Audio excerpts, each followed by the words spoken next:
Hello, everybody.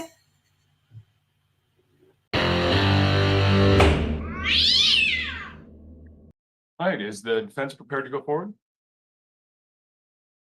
Yes, Your Honor, we are. All right, is the state prepared to go forward? Yes, Your Honor. All right, go ahead and tell me what you feel is appropriate. Your Honor, the state's seeking $1 million for Mr. Harris. That's based on several factors. First, but before we even go forward, I did speak to the victim last night. As you can imagine, this is very traumatizing to her. She wasn't sure if she was going to be here this morning or not. I'll talk about her wishes in a minute. But again, the state's seeking $1 million with DAS supervision. We'd ask for house arrest and GPS prior to release. We'd ask for a no contact order per condition as well as per statute for 120 days. We would ask for no firearms or weapons clause. And we would ask for testing for drugs and alcohol with a prohibition on both of those. That request is coupled or is based on a couple factors. Number one, obviously, the biggest is the nature of this offense. I recognize that the offense is from 2019. Having said that, the facts of the offense are egregious. This was a couple that knew each other. The victim and the defendant knew each other. The defendant has continued to have contact with this victim over the years. Obviously, you can see from the probable cause declaration, this was a very difficult decision for the victim to come forward and talk to authorities about this, what she refers to as an embarrassing incident. We call it sexual assault, and that's what he's been arrested on. He, again, even lately, the victim, as I spoke to her last night, the victim has reached out. He's liked a Facebook post that she had. He has reached out. There was not any nefarious conduct, but again, he continues to reach out even after they've had conversations about what this is, what she believes it to be. She is in fear. She doesn't know what the defendant will do. And she said, quite honestly, I don't know him that well. We dated for a very short period of time. He was my boss. He was in a level of above her. And so that's how they met each other. That's how they knew each other. So she doesn't really know what to expect, but she is in fear based on the factors of the case. In regards to his NPRA score, he's a 5. What we know about his criminal history is he has very large compliance issues on cases that would be considered lesser offenses. But I can tell the court that he has a failure to appear warrant out of Washington State.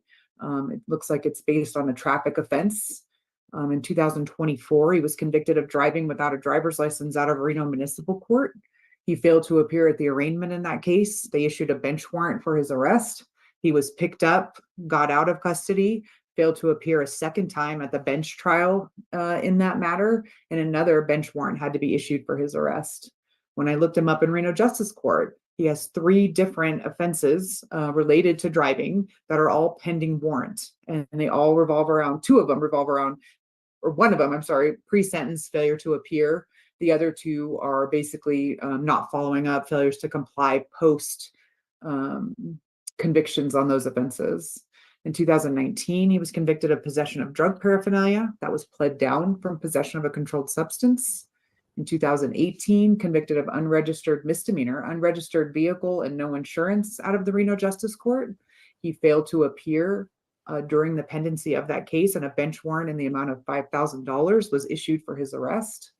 In 2016, he was convicted of driving on a suspended driver's license out of California. In 2018, it shows that a warrant was issued for his arrest, and he was picked up on that related to that case. In 2014, he was convicted of a DUI, drugs out of California. Again, a 2018 warrant on his criminal history shows the case number related to that case. I don't know what those warrants are for, but I can tell you that he was arrested for warrants related to those 2 cases.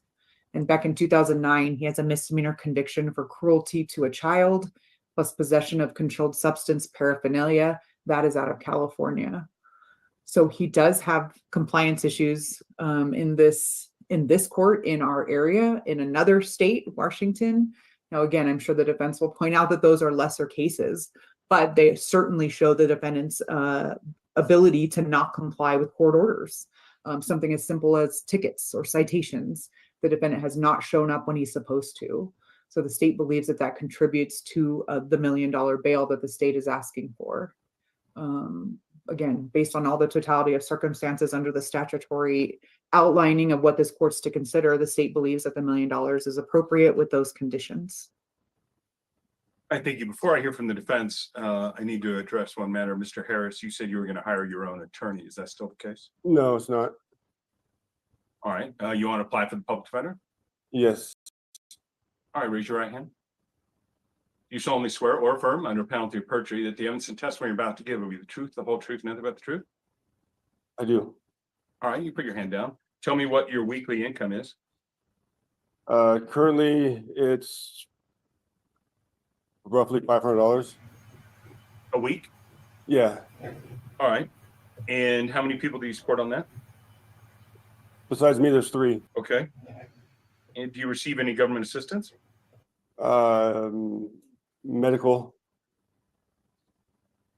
All right. and EBT. Okay. I'll point you to the public defender. Ms. Meyer, your argument. Thank you so much, Your Honor. We are asking for a $100,000 bail with a 10% cash option. Everybody welcome. My apologies, Your Honor. Sir I Phillip? misunderstood. It's early in the morning on a Saturday, and I apologize to court and counsel. I would ask for a $50,000 bail be set in this matter with a 10% cash option. First, I'll start where Ms. Casa on behalf of the state started, which is that the charge is always egregious. This court was kind enough to ask if we were prepared to proceed because these category A offenses, sometimes we trail them. I just happened to be here today. But I think it's always worth pointing out, and this court has had responses in the past, and I remember them, but nonetheless, it is important to point out that the legislature has not made this a charge where there is a mandatory no bail hold or even an optional no bail hold. This court has in the past, and it has been supported by upper courts, set bail on these cases well outside of the ability of a defendant to make them. I believe that this is not the appropriate case for that. I understand the misdemeanor history in this court's position and other courts that essentially there's a broken rules or broken windows rule when it comes to traffic and infractions and failure to appear on those. If you can't take the little steps, why do we know that you can take the big steps? I would just argue that on that NPRA score, and I know you've got the study right there, Your Honor, a lack of felonies is a big part, lack of prior violent convictions. Mr. Harris is also working full-time. He's been in the area on and off for 8 years. He has a place to go. He has a job to go to.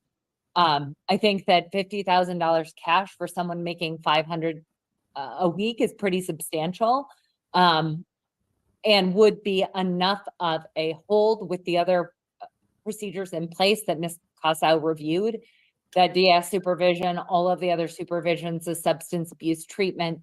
Those are very substantial. It reflects a substantial incentive to come back and not be a threat to the community. I do think it's also worth pointing out that this was a charge. This is a charge that has not been made by the DA's office, is still the presumption of innocence. It goes back to 2019. The conduct, I understand, on any case like this is egregious, but it is a case where the conduct was not an ongoing pattern after the end of that relationship, is my understanding, that it was a pattern that stopped. And as Ms. Casa pointed out, there hasn't been malicious contact, and certainly a no contact order would be honored.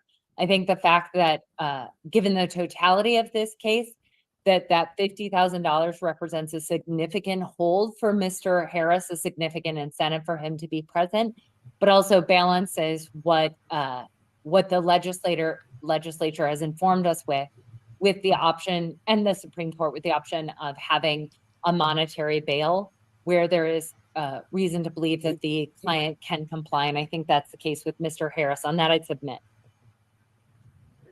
All right, thank you. Certainly, all individuals charged with this offense have a constitutional right to still be considered for known recognizance release. I have released individuals with these charges before. The most recent one made all court appearances and then went to prison. I was confident in that case that there were conditions I could set to ensure the safety of the community and the appearance of the defendant. That was that case. It was one incident under a unique set of circumstances that I felt, and that individual had tremendous community support, a courtroom full of individuals here to ensure that the defendant would not reoffend and would avoid those same circumstances. Here, we don't just have the incident, but we have, as you said, that it is years ago, but there is recent behavior with regards to sharing the images involved. Furthermore, we have an individual who has repeatedly failed to comply with the court. And yes, there is a difference between failing on felony probation and failing on a unsupervised suspended sentence, or just not showing up to court or taking care of those conditions. All of those need to be weighed differently. As far as what the United States Supreme Court has said in Salerno with regards to the Eighth Amendment and excessive bail, as Justice Rehnquist said, that bail does not violate the Eighth Amendment's prohibition on excessive bail, or it does, I should say, only if it's excessive in light of the perceived evil. In this case, based upon the state's presentation and all the facts and circumstances before me, I do find by clear and convincing evidence the bail is necessary to ensure the safety of the community and the appearance of the defendant. Therefore, to be set as requested, the $1 million, no 10% option, no contact with the victim pursuant to NRS 1784845 for the maximum 120 days, ankle bracelet in place before release, residential confinement in place before release, random drug testing, DAS supervision, random drug and alcohol testing, I should say, supervision with Department of Alternative Sentencing, obey all laws, make all court appearances, and I expect a criminal complaint on the 17th at 9 a.m. So we'll see you back then, sir, for an arraignment. Thank you. And Your Honor, did you do the no contact order per statute? I did. The only thing I didn't do that you asked was the firearms, because I didn't hear in his criminal history firearms allegations, but I might have missed one. And again, you probably said this, but the no 10% cash alternative based on I the did do category. that. Okay, thank you. Correct. You're welcome. Be safe, be well, sleep sweet, and much love.